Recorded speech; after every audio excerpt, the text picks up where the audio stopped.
আমি মোহাম্মদ হারুনুর রশিদ, ভারপ্রাপ্ত চেয়ারম্যান ১ নং মগরা ইউনিয়ন পরিষদ। ৫ই আগস্টের ফ্যাসিবাদ সরকারের পতন হওয়ার সাথে সাথে মগরা ইউনিয়নের চেয়ারম্যান মোতালেব হোসেন পলাতক হয়। পলাতক থাকার কারণে ইউনিয়ন পরিষদ শূন্য থাকায়, কার্যক্রম থেকে বিরত থাকায় মাননীয় জেলা প্রশাসক হারুন সাহেবকে প্যানেল চেয়ারম্যানের দায়িত্ব দেয় এবং প্যানেল চেয়ারম্যানের দায়িত্ব সে সুন্দর এবং সুষ্ঠুভাবে পরিচালনা করতে সক্ষম হয়।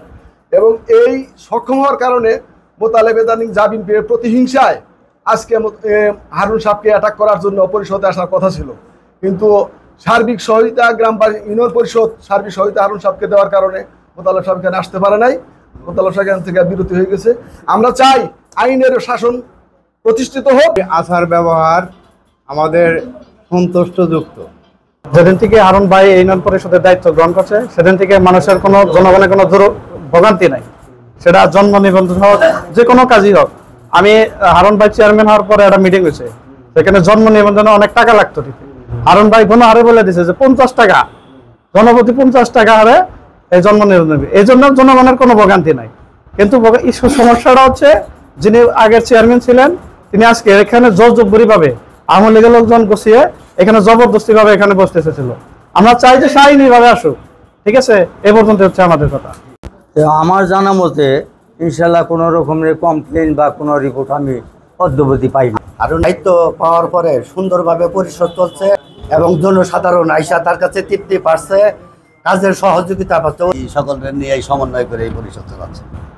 চেয়ারম্যানের দায়িত্বটা মূলত দিছে এই পরিষদের সকল মেম্বাররা সম্মিলিতভাবে স্বাক্ষর দিয়া। মোতালেব হোসেন জামিন পায়, সে মার্ডার কেসের আসামি, সে জামিন পায়। জামিন পেয়ে সম্পূর্ণ অন্যায় এবং অবৈধভাবে লোকজনকে গুছিয়ে নিয়ে মগরা ইউনিয়ন পরিষদে প্রবেশ করার অপচেষ্টা করে। আমরা মাননীয় জেলা প্রশাসক এবং টিউনার মহোদয়কে জানাইতে চাই। আমি মোহাম্মদ হারুনুর রশিদ, ভারপ্রাপ্ত চেয়ারম্যান ১ নং মগরা ইউনিয়ন পরিষদ। আওয়ামী ফ্যাসিস্ট সরকারের আমলে যতগুলো নির্বাচন হয়েছে প্রত্যেকটি নির্বাচনই জনগণের ভোটে নির্বাচিত হয়নি। তারই এক উদাহরণ ধারাবাহিকতায় আমাদের মগরা ইউনিয়নে সারা বাংলাদেশের ন্যায় নির্বাচন হয়েছিল। সেই পরিপ্রেক্ষিতে বর্তমান সরকার তার চেয়ারম্যান পদ বাতিল করে প্যানেল চেয়ারম্যান ১ সেও মামলায় জড়িত হওয়ার কারণে আমি প্যানেল চেয়ারম্যান ২ নির্বাচিত হয়েছিলাম। সেই নির্বাচিত হওয়ায় যেহেতু চেয়ারম্যান এবং প্যানেল চেয়ারম্যান ১ উভয়ই মামলায় পলাতক, সেই হিসাবে প্যানেল চেয়ারম্যান ২ আমাকে মাননীয় জেলা প্রশাসক মহোদয় এবং স্থানীয় সরকার মন্ত্রণালয় থেকে আমাকে এই ইউনিয়ন পরিষদ পরিচালনা করার অর্থনৈতিক এবং প্রশাসনিক লিখিত আকারে দায়িত্ব দিয়েছে। আমি সেই সময় থেকে সুন্দর সুচারুভাবে মগরার সর্বস্তরে জনগণের পরামর্শ এবং তাদের বুদ্ধিমত্তা নিয়ে আমি সুন্দরভাবে পরিষদ চালিয়ে আসছি। ইতিমধ্যে আমাকে যে দায়িত্ব দিয়েছে আমাদের পরিষদে সে উপস্থিত হয়নি এবং পরিষদের মাধ্যমে সে কোনো প্রকার মিটিং আহ্বান না করেনি।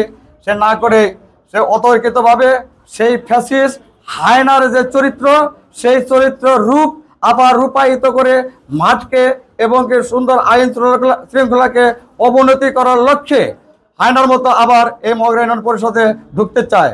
তাই আমি আপনাদের মাধ্যমে দেশবাসীর কাছে এবং মাননীয় জেলা প্রশাসকের মহোদয়ের নিকট আবেদন করতে চাই যে আমাকে যেমনি